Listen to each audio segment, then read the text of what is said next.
Halo teman-teman, kita kali ini akan membahas tentang cedera jaringan lunak. Nah, apa sih cedera jaringan lunak? Nah, kita bahas ke pengertiannya terlebih dahulu ya.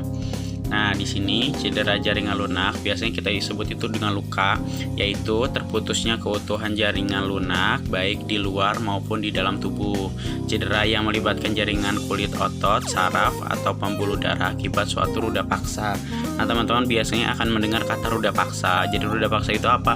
Ruda paksa itu adalah sebuah kejadian di mana kejadian itu mengakibatkan luka pada diri kita. Nah, itu disebut dengan roda paksa. Biasanya lebih tepatnya sih kecelakaan macam seperti itu. Nah, kualifikasi luka itu terbagi menjadi dua, ada luka terbuka sama luka tertutup. Apa itu luka terbuka dan apa itu luka tertutup? Lebih jelasnya segini, lebih gampangnya.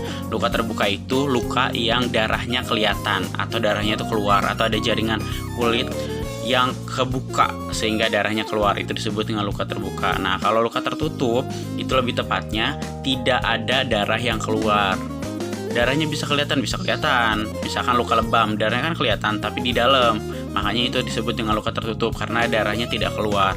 Jadi klasifikasi luka itu terbagi menjadi dua, ada luka terbuka dan luka tertutup. Luka terbuka yang pertama, cedera jaringan lunak disertai kerusakan atau terputusnya jaringan kulit atau selaput lendir. Cedera ini dapat juga mencakup bagian-bagian yang lebih dalam sehingga bagian ini dapat terkontaminasi. Cedera ini paling sering ditemukan pada kasus kecelakaan dan paling sering menimbulkan perdarahan. Nah, kalau misalkan luka terbuka itu sekali lagi dia luka yang terbuka, kulitnya terbuka jadi mengeluarkan darah. Nah, itu gampang banget terkontaminasi. Kenapa? Karena ada jaringan kulit yang kebuka kan, jadi mudah terkontaminasi. Nah, terkontaminasi menggunakan apakah?